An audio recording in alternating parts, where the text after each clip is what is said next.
مشغلہ اور مشکلات کا ساتھ، کہیں چولی بچ جاتی ہے تو کہیں دامن۔ اب تو عجیب بھی نہیں لگتا سن سن کے کہ تم کوئی کام دور تک لے کے جاتی ہی نہیں ہو، ذرا تفریح کی نہیں، یا ایسے ہی کام سے چھٹی لی نہیں، اور غیر مستقل مزاجی کے تانے۔ کیا کسی بھی مشغلے کو ساری زندگی رگڑنے کا ٹھیکہ ہوتا ہے؟ مشغلہ تو مشغلہ ہوتا ہے نا، کوئی حساب کا سوال تھوڑے ہی نہ ہے کہ لگے رہو۔ مشغلہ تو موڈ کا مرہون منت ہوتا ہے، کوئی ذریعہ معاش نہیں ہوتا۔ یہ دل بہلانے کا اور غم غلط کرنے کا بھی ایک ذریعہ ہے، اور رب سے باتیں کرنے کا بھی، فطرت سے جڑنے کا بھی۔ یہ تو تنہائیوں کا ساتھی ہے۔ کیا اسی کا نام مستقل مزاجی ہے کہ ہر چیز کو حساب کا سوال بنا دو اور خوبصورت لمحوں کو قید کی نظر کر دو؟ زندگی کی ہر خوبصورتی کو اگر نوکری بنا لیں تو کیسے چلے گا؟ اگر ٹھنڈی ہوا کا لطف لینا یا باہر جا کر ہری ہری گھاس پہ بیٹھنا اس کو نوکری بنا لیں تو قدرت تو محسوس ہی نہیں کی جا سکتی۔ چڑھتے سورج کو دیکھنا معمول بنا لیں تو دلچسپی ڈوبنے لگتی ہے۔ روٹین سے تنگ آ کر اگر کوئی شخص کوئی مشغلہ اختیار کرتا ہے اور جب وہی مشغلہ راحت نہیں دیتا، زندگی نہیں دیتا، تو یہ دلیل کافی ہے کہ وہ قید بن گیا، نوکری بن گیا، آپ کو قید کر چکا ہے۔ فوراً کام چھوڑ دیں، بھلے تھوڑے عرصے کے لیے خود کو رہا کریں اور رہائی پائیں۔ مگر یہ کیسے ہے کہ گزرا کام، پچھلا وقت آپ کو لگتا ہے کہ سارا برباد ہو گیا؟ مجھے تو نہیں لگتا۔ میں نے 2 سال سے کوئی پینٹ نہیں کیا، ڈرا نہیں کیا، خطاطی نہیں کی، تو میں دیکھتی ہوں کہ اگر میں اپنے کام پہ نظر ڈالتی ہوں، پرانے کیے ہوئے کام پہ، تو میں اس کو بہت قریب سے دیکھ پاتی ہوں، اس کو میں انجوائے کرتی ہوں۔ تب میں اتنا انجوائے نہیں کرتی تھی جب میں دھڑا دھڑ کام کرتی تھی۔ تب تو مجھے لگتا تھا کہ میں نے کہیں پہنچنا ہے، میں نے کوئی مقابلے میں ہوں، کوئی میں نے مکمل کرنے ہیں کام، اور مکمل کر کر کے میں نے ڈھیر لگائے ہوئے تھے۔ میرے لیے تو بریک لینا، چھوڑنا بہت فائدہ مند ہے۔ میں دوبارہ کبھی بھی شروع کر سکتی ہوں، نئے سرے سے، نئے جذبے سے، نئے انٹرسٹ سے۔ کسی کو پریشان ہونے کی کوئی ضرورت نہیں ہے۔ اگر مجھے کوئی کہہ رہا ہے کہ تم رکی کیوں ہو، تو یہ میرا مسئلہ ہے، کسی کا تو نہیں ہے نا۔ آپ اپنا کام کریں، بھلے آپ کے ساتھ بھی ایسے ہی ہونا چاہیے۔ یہی زندہ ہونے کی نشانی ہے۔ آپ کیوں ایک ہی کام میں جتے رہتے ہیں؟ دلچسپی قائم رکھیں۔ زندگی تو ویسے ہی مشین ہے، سب کام تو ایسے ہی چلتے ہیں جیسے کہ دن کے بعد رات، رات کے بعد دن، خزاں، بہار۔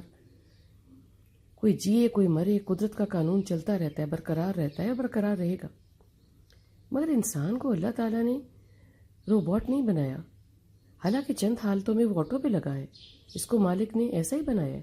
بھوک لگتی ہے، نیند آتی ہے، غصہ آتا ہے، اور بہت کچھ۔ مگر مشغلے کو تو آٹو پہ نہ لگائیں نا۔ اس کے لیے جگہ، وقت، موسم، موڈ، ہر چیز کی ضرورت ہے، اور مناسب ضرورت ہے۔ کبھی دن میں کئی مرتبہ موڈ بن جاتا ہے، کبھی کئی دن موڈ نہیں بنتا، کبھی کئی مہینے موڈ نہیں بنتا۔ ایک فنکار، ایک آرٹسٹ پر صرف خود کے حکم، دل کا حکم چلتا ہے۔ اللہ نے آرٹسٹ منش مزاج ایسا ہی بنایا ہے۔ کوئی اس مزاج کا کچھ نہیں کر سکتا، تبدیلی نہیں لا سکتا۔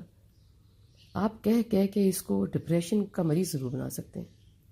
اب دیکھو نا، ایک آرٹسٹ دیواریں رنگ کرنے والے پینٹر کی طرح تھوڑی ہے کہ اس کو کہہ دیا کہ یہ دیوار پینٹ کر دو، اور وہ رنگ اور برش لے کر آیا اور اس کو دہاڑی بتا دی اور وہ کام پر لگ گیا۔ ایک لکھاری بھی ایسا ہی ہے، جب چاہا کچھ لکھ ڈالا۔ بلکہ میں تو کہوں گی جب کہیں کوئی آمد ہوئی تو اس نے تحریر کیا، کچھ بھا گیا، کچھ ناگوار گزرا تو کاغذ پر قید کر دیا، نہیں تو نہیں۔ کوئی کالم نگار تھوڑے ہی ہے کہ ہر وقت حالات حاضرہ پہ تبصرے۔ ان کا تو یہ ذریعہ معاش بن چکا ہے، بھلے پہلے ان کا شوق ہی ہوتا ہوگا۔ اچھا لکھنا شوق سے ہی آتا ہے، ایسے نہیں۔ تو یہ کہ پہلے شوق ہی ہوگا، پھر مشغلہ ہو گیا، اور پھر مجبوری نے اس کو نوکری بنا دیا۔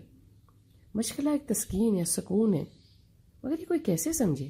اس کی مثال تو ایسے ہی ہے، جس نے کبھی پیار نہیں کیا، وہ پیار میں ہونا اور پیار کو کھونا یہ احوال نہیں جان سکتا۔ ہمیں ہر وقت عادت ہے نا بھاشن دینے کی اور سانس بند کرنے کی۔ اگر آپ کو کسی پہ نظر رکھنی ہے، اسپیشلی گھر والوں کے لیے میں مشورہ دے رہی ہوں، تو اس کے طور طریقوں پر نظر رکھو، اخلاق پر دھیان رکھو۔ رہا سوال اس کے مشغلے کا تو اس کو چھوڑ دو، اس کو رہنے دو، اس کو معاف کر دو۔ آپ چڑھا دو گے اور اس کا دل نہیں لگے گا، تو ایسا ہی ہو رہا ہے سب مشغلے والوں کے ساتھ۔ ان کا دل نہیں لگتا دنیا کے ساتھ، دنیا والوں کے ساتھ، خصوصاً گھر والوں کے ساتھ، اور بندے وہ بھاگے پھرتے ہیں۔ ایک اور بات ہے، جو یہ آرٹسٹ لوگ ہوتے ہیں نا، یہ ایک فرق قسم کے لوگ ہوتے ہیں، آپ مانو یا نہ مانو۔ ان کو خود کا کام کرنے کو اگر دل نہیں کرتا تو وہ نہیں کرتے۔ ان کو آپ نہیں کہہ سکتے کہ بھی اب پینٹ نہیں کر رہے تو کپڑے ٹھیک کر لو، ٹی وی دیکھ لو، پنکھا ٹھیک کر دو، کیوں نکمے بیٹھے ہو؟ آرٹسٹ لوگوں کو آپ کو ایسے ہی معاف کر دینا چاہیے، جیسے وہ لوگ ہوتے ہیں نا جن کو کہتے ہیں کہ اللہ لوگ ہیں، ان کو ہم چھوڑ دیتے ہیں نا، اتنے آرام سے تو نہیں چھوڑتے، جج کر کر کے تانے دے دے کے چھوڑتے ہیں، مگر چھوڑ تو دیتے ہیں نا۔ اگر آپ گھر والوں کے ساتھ، آرٹسٹ لوگوں کے ساتھ ایسے کرو گے تو ان کی آپ سے صرف ملاقات رہ جائے گی یا دروازے پہ آتے جاتے یا کبھی دسترخوان پر۔